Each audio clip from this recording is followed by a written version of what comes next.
कधी कधी काय होतं ना, पालेभाज्या सुक्या खायची इच्छा नसते. त्यासाठी आज मी बनवणार आहे मेथीची रस्सा भाजी. तर त्यासाठी काय करायचंय, पॅन घेतलेला आहे, त्यामध्ये 7 ते 8 हिरवी मिरची घेतलेली आहे. चांगली भाजून घ्यायची आहे आपल्याला. मिरची भाजल्यानंतर त्यामध्ये 3 ते 4 चमचे शेंगदाणे टाकायचे आहेत. मी इथं भाजून शेंगदाणे घेतलेले आहेत आणि त्यामध्ये 7 ते 8 लसूण पाकळ्या टाकायच्या आहेत. हे सर्व परत 2 मिनिटांसाठी भाजून घ्यायचे. भाजून थंड झाल्यानंतर आपल्याला मिक्सर मध्ये बारीक करून घ्यायचं आहे. त्यामध्ये थोडं पाणी पण टाकायचं आहे. पाणी टाकून बारीक करून घ्यायचं आहे त्याला.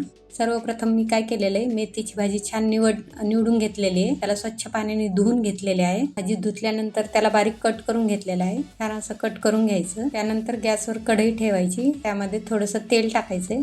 तेलामध्ये मोहरी, जिरे टाकायचे. जिरे मोहरी तडतडल्यानंतर पाव चमचा हळद टाकायची आपल्याला. नंतर लगेचच मिक्सरमध्ये बारीक केलेलं वाटण आहे, शेंगदाणा, हिरवी मिरची आणि लसूण ते टाकायचे.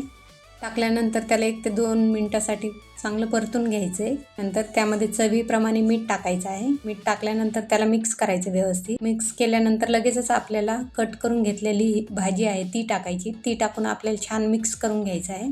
छान मिक्स झाल्यानंतर त्यामध्ये आपल्याला पाणी टाकायचं आहे. 1 ग्लास पाणी वापरलेलं आहे. पाणी टाकल्यानंतर छान मिक्स करून त्याला झाकण ठेवून फक्त 5 मिनिटांसाठी आपल्याला त्याला मीडियम गॅसवरती शिजून घ्यायचं आहे. 5 मिनिटात छान अशी मेथीची भाजी शिजते. 5 मिनिटानंतर बघा, छान अशी मेथीची भाजी शिजलेली आहे. अगदी कमी वेळात आणि झटपट तयार होणारी आणि चवीलाही अप्रतिम अशी मेथीची भाजी तयार झालेली आहे. तुम्ही जर अशी भाजी बनवत नसाल तर नक्की ह्याप्रमाणे बनवून बघा. सगळे आवडीने खातील. भाजी झाल्यानंतर त्यामध्ये अगदी थोडंसं तेल घ्यायचं आहे. तेलामध्ये 2 ते 3 लसूण पाकळ्या कट करून टाकायच्या आहे. पाव चमचा लाल तिखट टाकायचं. तडका भाजीमध्ये टाकायचा आहे.